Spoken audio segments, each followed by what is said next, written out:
असं कधी झालंय का की तुम्ही घरामध्ये आणि बिबट्या बाहेर आलाय किंवा समोर तुम्हाला गुरं घेऊन गेलाय तुम्ही चारण्यासाठी आणि समोर दिसलाय? हो म्हणजे तुम्ही रात्री झोपल्यावर बिबट्या डरकाळी फोडतो, आवाज देतो? आवाज देतो. हा. आणि एक दिवस पाठीमागे 2 महिन्यापूर्वी काय झालं, इथं तळे गायांना पाणी पाजवायचं. मी तळ्याच्या कठाड्यावर बसलोय आणि ती पण 2 बिबटी आली.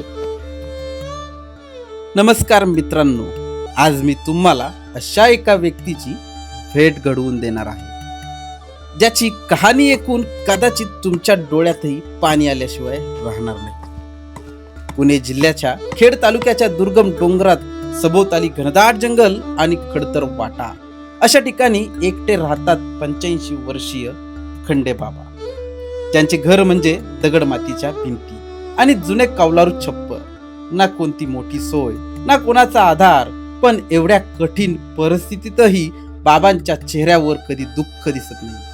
आयुष्यभर संकटाशी झुंज देत त्यांनी जगण्याची उमेद कधीच सोडली नाही. सर्वात आश्चर्याची गोष्ट म्हणजे पाण्याची व्यवस्था करण्यासाठी बाबांनी कोणत्याही मदतीशिवाय स्वतः विहीर खणली. ज्या वयात लोकांना आधाराची गरज असते त्या वयात हे बाबा स्वतःच्या हिमतीवर जगत आहेत. आजच्या काळात अनेक सुविधा असूनही आपण तक्रारी करतो, पण या बाबांचे जीवन आपल्याला संघर्ष, मेहनत आणि आत्मविश्वासाचा खरा अर्थ शिकवते. मित्रांनो, खंडे बाबांची ही प्रेरणादायी कहाणी प्रत्येक घरापर्यंत पोहोचली पाहिजे. त्यामुळे हा व्हिडिओ शेवटपर्यंत नक्की पहा आणि जास्तीत जास्त शेअर करा.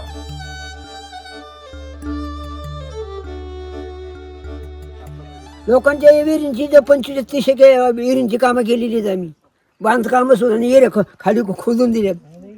मग तिथून पुढे मग आम्ही ही सुरुवात केली. आम्हाला आपल्याला ओके, लोकांची कामं करतो ना आपल्याला मग तुम्हाला त्यातून सुचलं की आपल्याला खाली उतरण्यापेक्षा असं लाकूड बांधू. मग ते लाकूड इकडं फिरवायचं. कसं फिरवतो तुम्ही ते लाकूड? मी मागे काय केलंय? हा, बरोबर बरोबर, बांधलेलं आहे त्याला. आणि पुढे एक दोरी बांधली का? ही अशी दोरी बांधली पुढं कपी आणि ते चाके पुढं ती बादली जी आहे ती पाण्याचं, ते खाली कसं सोडता तुम्ही? कुठे ही दोरी? हे दोन्ही सोडायचे. ही दोरी सोडलं की पाणी खाली जातं आणि परत ओढायचं.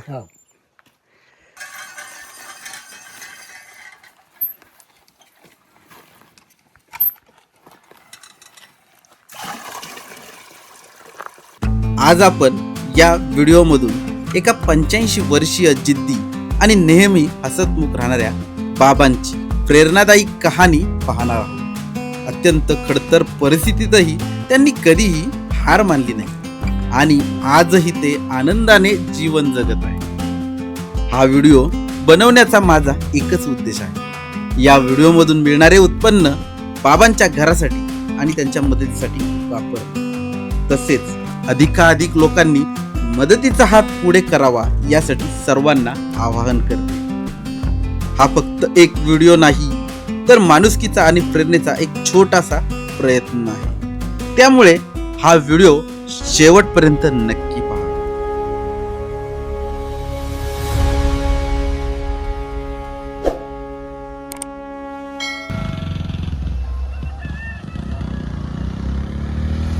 या बाबांकडे जाण्यासाठी मी निघालो पुण्यामध्ये. पुणे जिल्ह्यातील खेड तालुक्यातील कन्हेवाडी गावाच्या हद्दीत एका उंच डोंगरावर हे 85 वर्षीय बाबा राहतात. निसर्गाच्या सानिध्यात असलेल्या या ठिकाणी पोहोचणे सोपे अजिबात नाही. त्यांच्या घरापर्यंत जाण्यासाठी पक्का रस्ता नसला तरी बाईकच्या मदतीने तुम्ही येथे नक्की पोहोचू शकता. मात्र हा मार्ग डोंगराळ आणि खडतर असल्यामुळे वाहन चालवताना विशेष काळजी घेणे खूप महत्त्वाचे आहे. हळूहळू वाहन चालवा आणि आवश्यक ती खबरदारी नक्की घ्या. रस्ता कठीण असला तरी जिद्दीसमोर कोणतीही अडचण मोठी नसते. नमस्कार, शुभ सकाळ मित्रांनो. आज आपण पोहोचलेलो आहे खेड तालुक्यातील कान्हेवाडी या गावामध्ये. तर एक बाबा आहे तिथे, बळीराम खांडे म्हणून.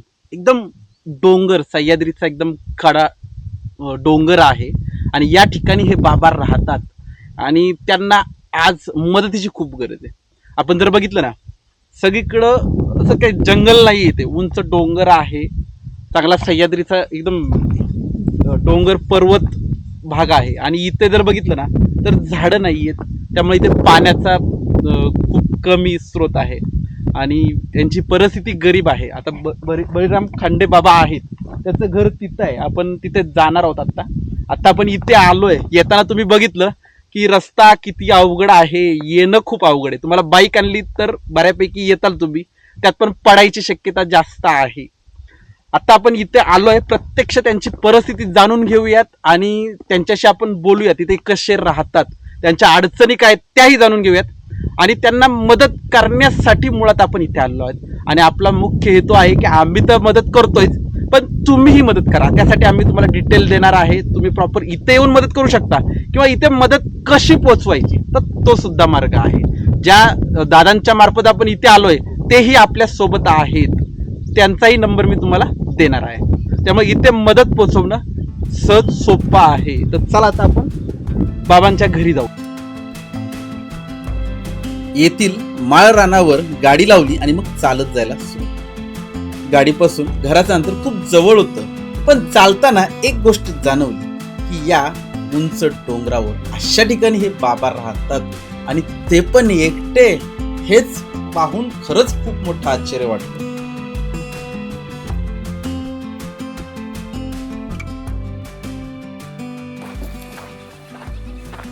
ही बाबांची गुरं.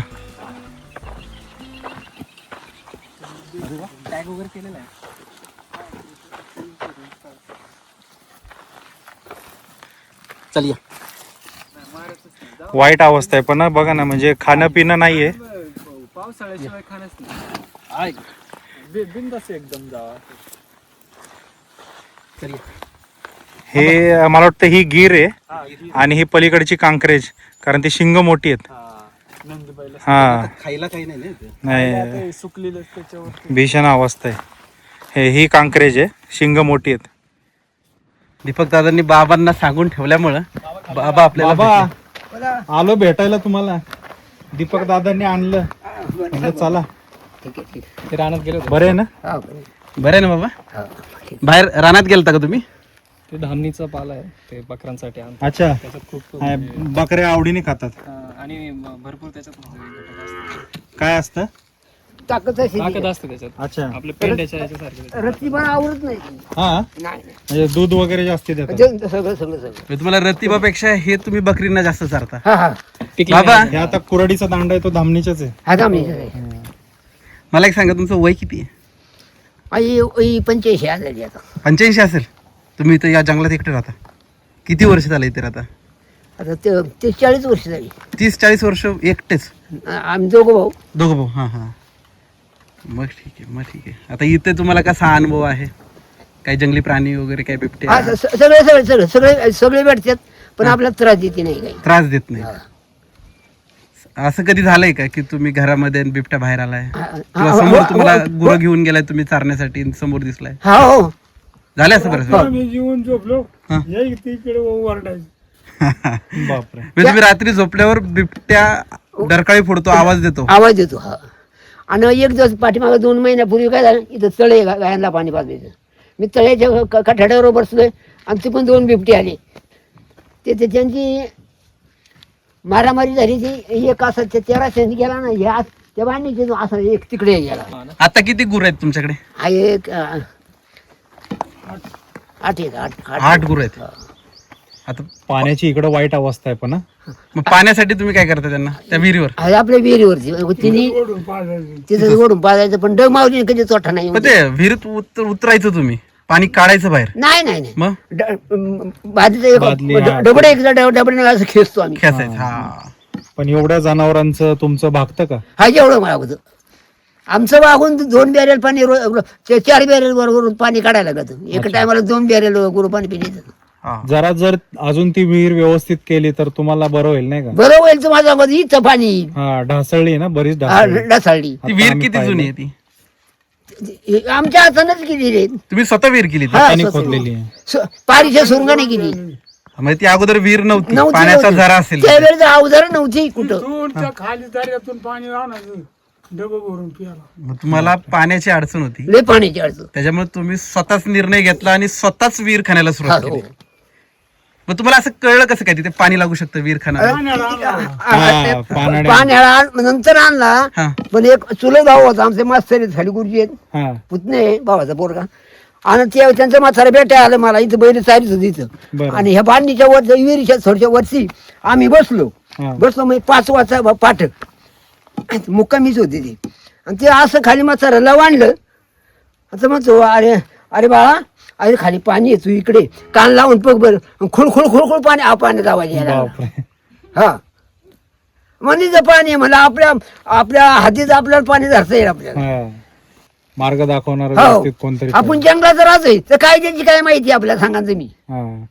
मग कंटाळून शेवटी तुम्ही स्वतःच करायला घेतलं. स्वतःच करायचं आणि पाण्याचं पियाचं भागायला लागलं मग विषय सोडून दिला काय. आता एवढं खोल खोदायला तुम्हाला दिवस किती लागले ते काय केवढं खोदले तुम्ही खाली? 2 वर्ष लागली. 2 वर्ष खोदत होते. तुम्ही 2 वर्ष सलग ती विहीर खणायचं काम केलंय. हा, आता पाणी लागल्यावर तिथे तुम्ही थांबलाय आता. हा, थांबला आम्ही हा. पण आता गरज आहे की ती विहीर चांगली जर बनवली फारच गरज आहे तुम्हाला सांगतो. हम्म. तर तुम्हाला आता आर्थिक मदत जर भेटली हा हा. तर विहिरीचा मार्ग होऊन जाईल आणि तुम्हाला पाणी भेटू शकतं. आता इथे लाईट आहे? लाईट नाही ना. लाईट नाही, लाईट पण नाही. सोलार लाईटची इथं थोडस व्यवस्था. सरपंच पाटील म्हणतात दिवाळीच येते लाईट आणते. अहो कुठल्या आला दिवाळीत आपण मरून जाणार तेव्हा ते येणार. बाबा कुत्रे आतमध्ये चावतं का ते? हा, चालते मग तुम्ही लांबच थांबा म्हटलं बांधून टाकू द्या. साक्षीदार तुम्ही अगोदर बांधून ठेवा. बाबांच्या घरात कुत्र आहे आणि कुत्र इतकं खतरनाक आहे ना की लगेच बाहेरच्या माणसावर अटॅक करतं. आणि या डोंगर दऱ्यात इथं वन्य प्राणी आहेत आणि सुरक्षेसाठी प्राणी सोबत नक्कीच गरजेचं आहे. बाबांचं घर आतमध्ये आपल्याला जायचंय पण कुत्रा असल्यामुळे राहू द्या. आपण इथे अगोदर बाहेर थांबलो. बाबा असू दे, काय करू नका ते. बाबा बांधलं का कुत्र? येऊ का आतमध्ये? आपण आत्ता बाबांच्या घरात जातोय. बाबांना अगोदर कुत्र बांधायला लावलं. कुठे बांधले बाबा कुत्रा? इकडे माझ्याजवळ. हे आहे बाबांचं घर. गबड्या, वाण्या. हा, तुम्हाला घाबरतं काय ओरडल्यावर? हा. आपले कुत्र बघितलं अग्रेसिव्ह आहे. आता बाबा इथे हे घर किती जुनं आहे? 40 वर्षाचा. 40 वर्षाचं असेल. मग अगोदर दगड मातीचं असं भिंतीला माती होती का अगोदर? कारण की आता काहीच नाही, फक्त दगड राहिलेत. ते नाही ते माती लावलीच नाही. माती लावलीच नाही, फक्त दगडावर उभं केलंय. बांधकाम करताना ह्या दगडावर खालच्या दगडावर माती ठेवायची, माती चिखल घ्यायचा नाही हा. तसं ठेवायचं. आणि मध्ये भरीला आहे ना मग ते पातळ पाणी वाचायचं चिखलाचं. अच्छा. हा मग ते चिखलाचं पाणी नंतर निघून गेलं. नाही ना पाणी आतमध्ये आहे ना, माती आतमध्ये आहे. माती आहे. हा ते घट्ट बसत. ते घट्ट बसली दगडी खालचं हलत नाही. अजून इथे पावसाचं काय? पाऊस कसा आहे? ते भरपूर असतो. भरपूर पाऊस असतो. पाऊस लागला तर 2 महिने हटत नाही पाऊस. अजिबात हटत नाही. 1 दिवस बाहेर सासला सुद्धा जाऊन देत नाही. ते आधीच 2 महिन्याचा बाजार करून ठेवायला लागतो म्हणजे तुम्ही 2 महिने सगळं घरामध्येच, घरामध्ये. काही बाहेर जायचंच नाही. आणि जिजरा मामा जायचं छत्री घेऊन जायचं पण पण वारा पण असेल ना? भरपूर छत्र्या टिकून देतच नाही.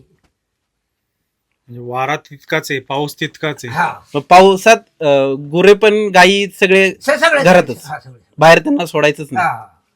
मग त्यांचा चारा वगैरे मग ते काय वेळ कापून घालायचं, घरात आणून घालायचं. घरात आणून घालायचं. हा, पाऊस जास्त हटतच नाही ना, 1 तासभर जर हटत नाही मग तो कापून गवत आणून घालायचं. आणि धुकं दाट असतं काय ते? बरोबर. दिसत नाही, समोरचं पण दिसत नाही. माणूस समोर. बाबा आता हे तुमचं घर आहे, तुम्ही जेवण कुठं बनवता, झोपता कुठं? जेवण चुलीची जाते हे चूल. झोपायची जागा ती. इथं तुम्ही त्या चुलीवर जेवण बनवता? हा, इथे. जेवण कोण बनवतो? तुम्ही स्वतः? असंच म्हणतो. काय काय येतं जेवण बनवायला तुम्हाला? अहो भाकरी चपात्या सगळं हा भाज्या सगळ्या भाज्या. वन मॅन शो आहे तुम्ही, म्हणजे एकटेच येतं, राहायला पण एकटे. हा म्हणजे माणूस या जंगलात, या अवघड ठिकाणी जिथे सुविधाच नाहीत कसल्या, तिथे स्वतः माणूस राहतो आणि स्वतःच्या हाताने जेवण बनवतोय आज या वयामध्ये. आणि झोपता इथे तुम्ही, आणि तुम्ही आता इथे झोपता इथे. हो.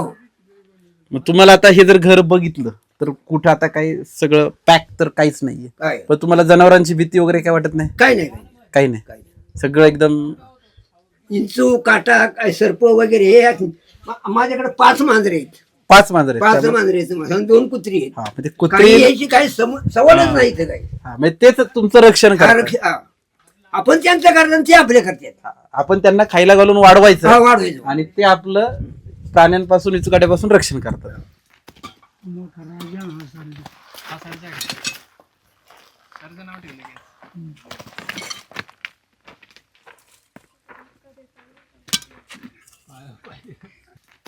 मोठा राजा हा सरजा. नाव ठेवलं.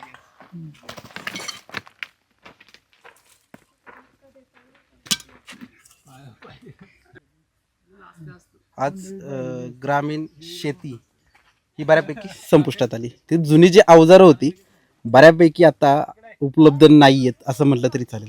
पण ही बघतो ना आपण बाबांनी अजूनही जुनी अवजारं ती स्वतः बनवत आहेत. जसे ट्रॅक्टर आले तसं बऱ्याच अवजारांचं महत्त्व कमी झालं. तर आपण बाबांकडून जाणून घेऊयात की त्यांनी कोणती अवजारं ते बनवतात आणि ते काय काय बनवतात ते. एवढा मोठा भाला आणलाय बाबा याचं काय करतं बाल्याचं? पाण्याचा टाइम आला तर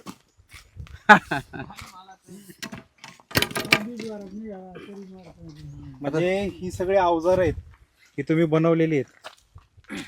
आता जरा अवजारांची नावं सांगा.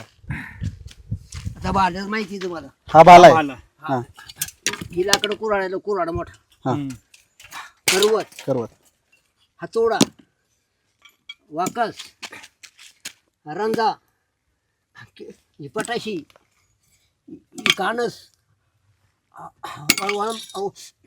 वळंबा. वळंबा, हा गुन्ह्या, हा काय हा गुन्ह्या गुन्ह्या गुन्ह्या. हा हा सगळे अवजार आहेत तुमच्याकडे आता? सगळे सगळे अवजार. याला काय म्हणतात? वाकस वाकस हे कशाला वापरतात? चासायला लाकडं. अच्छा, लाकडं तासायला. यातलं शेतीला कुठली कुठली वापर आहे? हे सगळे शेतीला एवढी चालतात ना, लागतच ना. चालतात ही शेतीला. हा अच्छा. यातली बाकी कोणती अवजार आता तुम्ही हे बनवली? तुम्ही इकडं नांगराचं वगैरे पण पडलंय, हा हे पण बनवतात. याचं चालू चालू आहे काम ते. अच्छा. आता तुम्ही काय काम चालू करता? काय बनवताय? आता इथे ना ह्यात इथं असून इथं वाचवायचं का तिथं. हा मग ते नांगरटीला बैलासाठी हा, बाई, तिथे झुपायचा आणि इकडून एक झुपायचा. जू आहे ना हा? काय म्हणतात त्याला? त्याला शिवळाटी काय? शिवळाटी शिवळाटी. शिवळाटी. अच्छा. आता हे तुम्ही स्वतःसाठी बनवताय की बनवायचं काम दिलंय कुणी? बनवा दिलेले बनवायला दिलेलं आहे. एका आपले बैलाचं का अवजार दोन? आता हे बनवायला हा. किती दिवस जाणार तुम्हाला? हे दोन जर केले ना हा एक एक दिवसात होते ते. नाही नाही, आता हे सगळं हे अगोदर बनवायला सुरुवात केली तुम्ही हा ते आतापर्यंत 2 दिवस 2 हे 2 ते 3 दिवस तुमचे जाऊ शकतात पूर्ण. आता त्याच्यातून किती रुपये भेटणार तुम्हाला? 1000 रुपये भेटतात. 1000 रुपये. सलग 2 दिवस हे कंटिन्यू काम करायचं ना 1000 रुपये. हा मी बघितलं ना की डोंगरदऱ्यात उद्योग व्यवसाय खूप कमी आहे आणि असं काम 4-5 महिन्यातून एकदाच भेटणार का सारखे कामं भेटतात? सारखे काम भेटतात. सारखं म्हणजे ते रोज थोडंच भेटणार तुम्हाला? नाही रोजही भेटतात पण जित्राबा सोडून जात महिन्याला किती बनवता तुम्ही असे? महिन्याचं तशी काय टोटल काढली आता. तरी- ह्या गावात गेलो 4-5 बनवणार, ह्या गावात गेलो 4-5 बनवणार, खाली गेलं तिकडे जास्त टोटल कायची होती. आपण तुमचे कष्ट आहेत त्याच्या मनाने येणारे पैसे खूप कमी आहेत. हा खूप कमी. या काळात आता आपण म्हणतो पोळपट चपाती लाटण्यासाठी किंवा भाकरी बाकी पीठ हातात- मळण्यासाठी ते. तर हे खरंच खूप म्हणजे आता हे बघायलाही भेटत नाहीये. हे बघितलं ना आपण हे काय आहे हा मी पहिल्यांदा विचार केला. पण जुना काळ जर म्हणलं ना आपण 90च्या अगोदर जुन्या काळात भाकरीचं पीठ मळण्यासाठी याचा वापर केला जातो. तसं हे जड आहे, हे लाकडापासून बनवलेलं आहे. आता चपाती बनवतात, चपाती पळपट आणि लाटणे यांनी बनवतात. पण जुन्या काळात जी भाकरी मळायची असेल तर ते पीठ याच्यामध्ये मळून मग भाकरीसाठी बनवलं जातं. हे खरंच पाहायला भेटत नाहीये. मी लहान असताना गावाकडे राहत होतो त्यावेळेस 1-2-3 घरात बघितलं होतं. साधारण त्याला 30-32 वर्ष झाली असतील. त्यानंतर मला हे बघायलाच भेटलं नाही. आज मी या बाबांकडे हे बघितलं.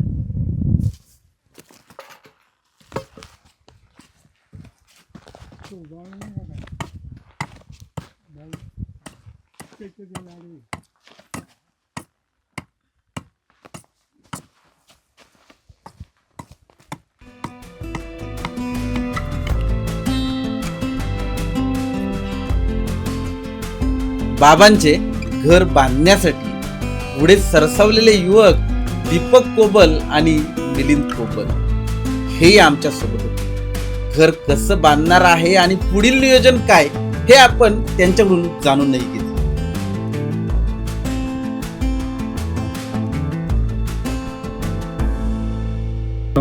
बाबा समोर आहेत ते आता इतक्या दुर्गम ठिकाणी राहत आहेत, परंतु मदतीचे हात जे म्हणतो ना आपण, युथ आयकॉन जे आज आपल्या समोर आहेत, तर दीपक दादा आहे. दादा, तुमची टीम इंट्रोड्यूस करा आपल्या सर्वांना, आणि तुम्ही कशा प्रकारे बाबांसाठी या ठिकाणी मदतीचं कार्य राबवताय ते आम्हाला सांगा, म्हणजे आपल्या सर्व सबस्क्रायबर मंडळींना ते कळेल.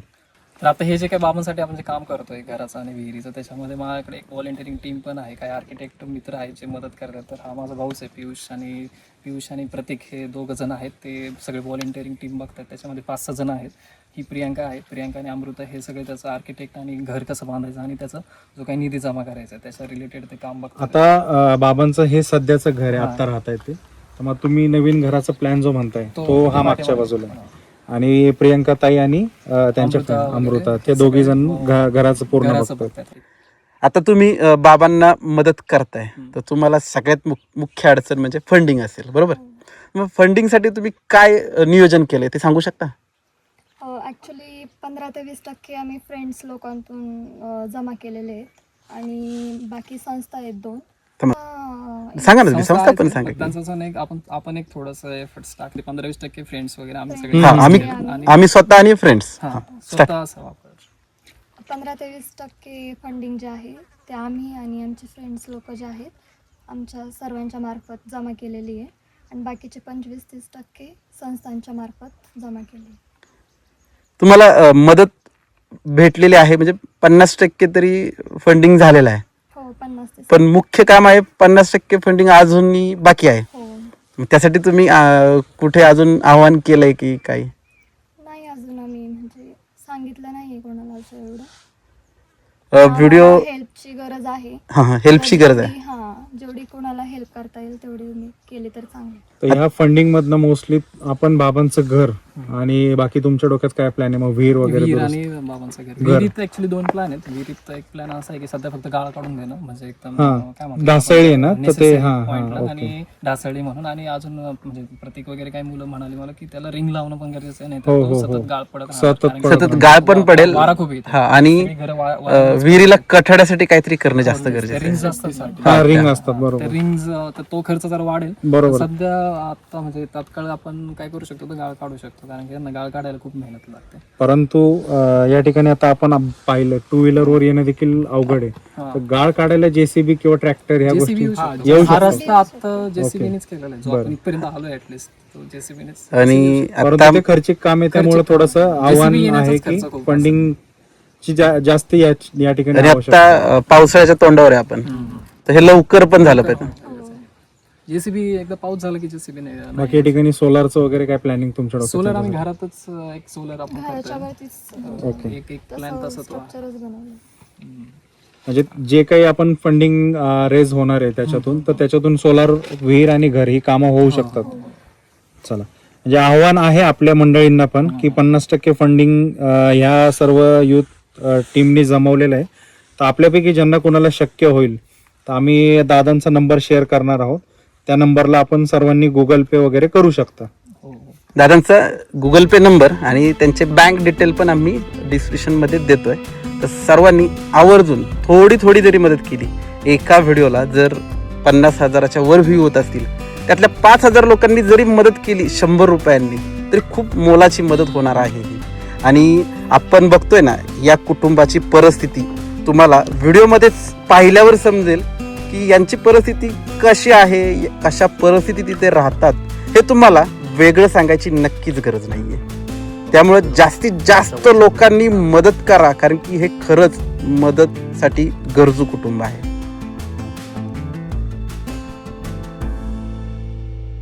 आता मुख्य अडचण म्हणजे घर, हे यांची मुख्य अडचण आहे. त्याच्यामुळे आता आपण त्यांचं जे जुनं जे घर आहे ते तुम्ही पाहिलेलंच आहे. त्याच्यामध्ये आता म्हणजे पावसाच्या आधी आपल्याला त्यांना एक घर बांधून देणं खूप इम्पॉर्टंट आहे. त्यासाठी आम्ही इथे आता एक ह्या जागेवरती घर बांधतोय. तर एक फाउंडेशनचं काम झालेलं आहे, तर आता घर उभारणीचं काम चालू आहे. आणि त्यासाठी जे दगड वगैरे लागणार आहे, तर ते मजूर वगैरे लावून आम्ही ते कोरून वगैरे घेतलेले आहेत. आणि त्यांना मातीचं घर ही एक संकल्पना आहे, तर मातीचं घर ते त्यांना बांधून देणार आहे. माती आणि दगडाचं एक भक्कम भिंत आणि त्यावरती एक 4 पाखी पत्र्याचं असं एक स्ट्रक्चर उभारणार आहे आम्ही. बाबा, आतापर्यंत तुम्ही खूप हालाकीच्या परिस्थितीत राहताय. राहते. तुमच्या आयुष्यात मध्ये एक आशेचा किरण आला त्या दीपक दादांच्या मार्फत दीपक दादा, प्रियंका ताई आणि त्यांचा ग्रुप, हो. एक तुमच्या आयुष्यात आशेचा किरण आला आणि त्यांनी तुमच्यासाठी पाण्याची व्यवस्था, घर बांधकाम करून देण्याचं ठरवलं. आणि नुसतं ठरवलं नाही, तर ते कृतीतून त्यांनी दाखवून दिलं आणि त्यांनी सुरुवात केलेली आहे, आणि करून दाखवणार आहेत. करून दाखवणार आहेत. आणि घराच्या पायाचं बांधकाम, फाउंडेशन जे आहे तेही बांधतायत. आणि तुमची इच्छा काय मातीतच घर पाहिजे होतं असं होतं का? मातीचं समज. कारण की हल्ली कसं होतं, सिमेंटचं घर अजून भक्कम असतं. कारण की मला दीपक दादा पण म्हणले की आम्हाला सिमेंटचं घर बांधायचंय, पण बाबा ऐकत नाहीत आणि ते म्हणतात मला मातीचं घर पाहिजे. तर असं का? मातीचं घर टिकतं यांच्या वेळेस. मातीचं घर टिकतं. सिमेंटाचं कधी 4 मजली जर इमारत जरी असेल तर पावसानं सुद्धा खाली येऊ शकते. हा, 4 इमारती आपल्याला वाढवायच्या नाही. आपल्याला 10 ते 11 फुटाच्या पुढं काय उंची आपल्या घराची घ्यायची नाही आपल्याला. ते काय वाऱ्याने जर ते काय उडून अंगावर पडणार नाही. हा, त्याची इमारत वरून कोसळून आपण खाली ठरवणार आहोत. काम झालं. पण आता आहे ना, त्या खांबांसाठी खड्डे घ्यावं लागते. खांब उंच होते तर काय होतं, कामाच्या बाहेरचे म्हणताय हा ते खड्डे घ्यावं लागते. नाही तर आपण बाहेरच घेणार. ते किती खोल घ्यायला लागते? आता उभं करून आपल्याला किती फूट उंची घ्यायची आपल्याला त्याच्यावरती अवलंबन आहे ना. 7 फूट घ्यायचे आपल्याला. 7च फूट घ्या. म्हणजे वारं वाव भरपूर येईल. फूट घ्यायची, मध्ये जास्त राहील. म्हणजे उंची जास्त राहील ना. तो एक थर काढायला लागेल का अजून? आपोआप पाचवली मी राहते. त्याची काही काळजी करू. ऊस असेल तर काढता येईल. ऊस असेल तर काढायचं. फक्त आपण नको तर ते माती करतोय 2-3 स्पॉट. तिकडे त्या साईडला पण माती खोलली तरी चालेल. जवळ पाहिजे ना. जवळच आहे ना हे, इथे जर जास्त माती. इथे जर खड्डे केले ना, तिथं नाही माती, म्हणजे तिथं माती, जवळच्या साठाची माती भरपूर. कारण इथे मातीचं घर आहे. मित्रांनो, आपण आता या घराकडे आलेलो आहे. इथे 2च घर आहेत. आपल्या घराची व्याख्या काय असते प्रत्येकाची, की 1-2 मजली मस्त सिमेंटचं घर, bedroom, toilet bathroom with attach, मोठा हॉल, बेडरूम, किचन, या गोष्टी असतात. पण या डोंगरदऱ्यातली माणसं आहेत ना, या भक्कम भिंतही नाही. आपण बघितलं ना, एकदम साधा गंजलेला पत्रा आहे, वरती ताडपत्री हातरलेली आहे, इकडे बेड आहे आणि हे किचन आहे. थोडक्यात एका ठिकाणी आणि शेणाने सारवलेली ही भिंत आहे. तुम्हाला खरं सांगू का, आयुष्याचं जगणं खरंच हे डोंगरदऱ्यातलं आहे. आपण मोठमोठ्या बंगल्यांमध्ये खुश नाहीये, पण या डोंगरदऱ्यात राहणारा आदिवासी समाज या भिंती नसलेल्या घरांमध्ये सुद्धा खूप समाधानी आणि खूप खुश आहे. आणि त्यांचा आनंद आपल्यासारख्यांनी अजूनही वाढवला पाहिजेत. आपल्या परीने जितकी मदत करता येईल तितकी मदत करण्याचा प्रयत्न केला पाहिजे. तुम्ही इमॅजिनही करणार नाही इतकं वाईट परिस्थितीत हे कुटुंब राहतं इथे. यांना खरंच मदतीची गरज आहे. आत्ता बाबांनी जिथे स्वतः विहीर खणली ती विहीर दाखवत आहेत. बाबा, विहीर कुठे आहे? तिथं आहे का? आम्ही त्या विहिरीपासूनच आलो. आम्ही गाडी उभी केली.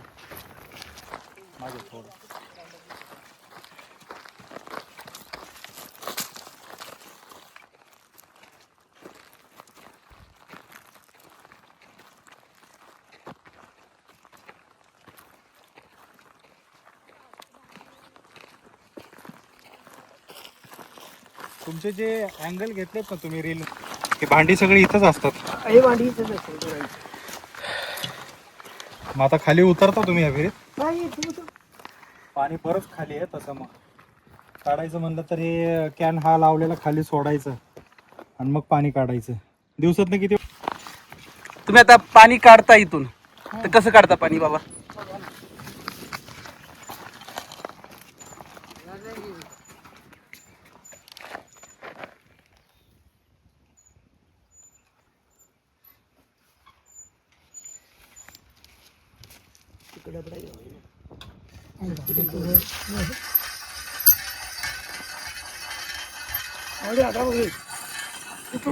घे बी घे.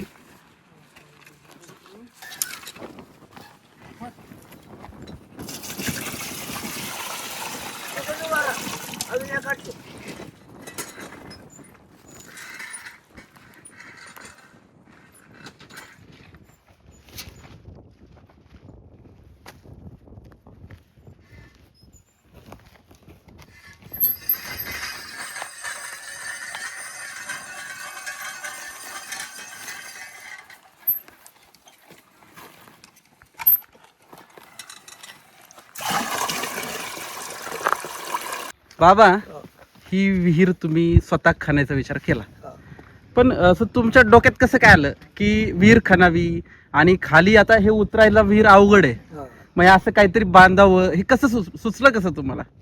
इतकं सुंदर म्हणजे कोणत्याही विद्युत उपकरणांशिवाय तुम्ही विहिरीचं खालून पाणी वरती आणताय, पण हे तुम्हाला सुचलं कसं की आपण असं दोरीच्या साह्याने लाकडं उभी करावीत? लोकांच्या विहिरींची जर 25-30 विहिरींची कामं केलेली आहेत आम्ही, बांधकामं सुद्धा आणि एरे खाली खोदून दिल्यात. मग तिथून पुढं मग आम्ही हे सुरुवात केली आम्हाला आपल्याला ओके, लोकांची कामं करतो आणि आपल्याला पाणी मग तुम्हाला त्यातून सुचलं की आपल्याला खाली उतरण्यापेक्षा असं लाकूड बांधू, हा. मग ते लाकूड इकडं फिरवायचं. हा कसं फिरवता तुम्ही ते लाकूड? एकूण असं केलं. मी मागे काय केले? हा बरोबर बरोबर, बांधलेलं आहे त्याला आणि पुढे एक दोरी बांधली का? हा. ही अशी दोरी बांधली पुढं कपी हा. आणि ते चाकी पुढं ती बादली जी आहे ती पाण्याचं, ते खाली कसं सोडता तुम्ही? एकूण असं. कुठे आहे? ही दोरी, हा हे दोन्ही सोडायचे. ही दोरी सोडलं की पाणी खाली जातं हा. आणि परत ओढायचं. हा.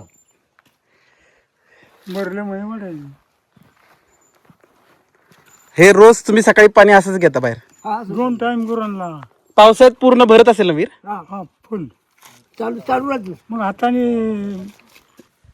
तर मित्रांनो, आता आपण बाबांकडे भेटलो, बाबांची परिस्थिती जाणून घेतली, बाबा कसे राहतात इथे हेही जाणून घेतलं. तुम्हाला व्हिडिओतून तुम्ही सगळं पाहिलेलं आहे, यांची परिस्थिती खूपच नाजूक आहे. या डोंगर दऱ्यात राहताना त्यांना बऱ्याच नैसर्गिक संकटांना सामोरं जावं लागतं.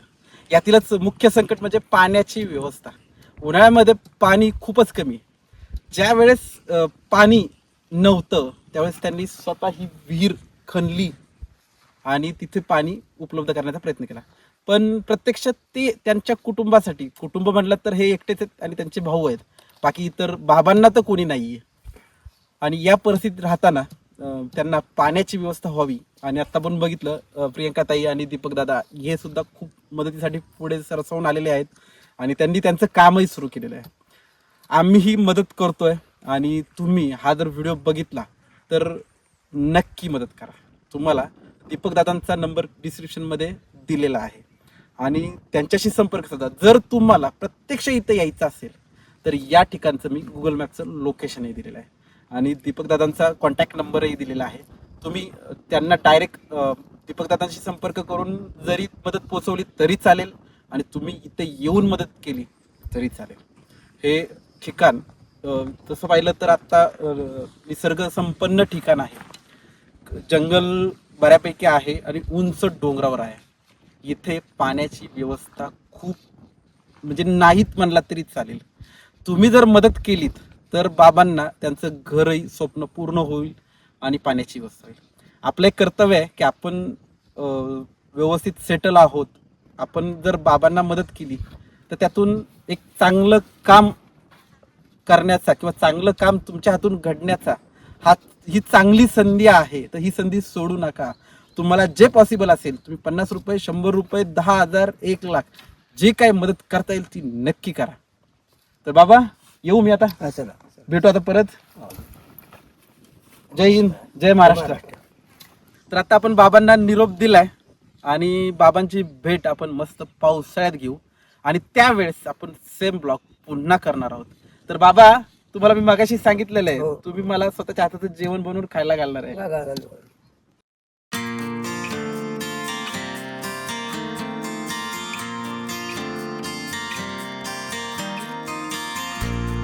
बाबांसोबत बराच वेळ घालवल्यानंतर मला एक गोष्ट प्रकर्षाने जाणवली. बाबांची आर्थिक परिस्थिती जरी अत्यंत बिकट असली तरी त्यांची माणुसकीची श्रीमंती मात्र खूप मोठी आहे. संकटामध्येही चेहऱ्यावरचे हास्य आणि प्रत्येकाशी आपुलकीने वागण्याची त्यांची वृत्ती खरोखरच प्रेरणादायी आहे. आज बाबांचे घर बांधून देण्यासाठी आणि पाण्याची कायमस्वरूपी सोय व्हावी म्हणून विहीर बांधण्यासाठी स्थानिक युवक पुढे सरसावले आहेत. त्यांच्या संपर्काची माहिती आम्ही खाली दिली आहे. आपण आपल्या परीने थोडी का होईना पण मदतीचा हात नक्की पुढे करा. कदाचित तुमची छोटीशी मदत या बाबांच्या आयुष्यात मोठा बदल घडवू शकते. तर मित्रांनो, आजच्या व्हिडिओमधून इतकेच.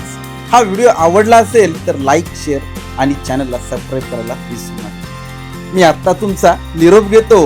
पण पुन्हा भेटू एका नव्या आणि प्रेरणादायी व्हिडिओ. धन्यवाद.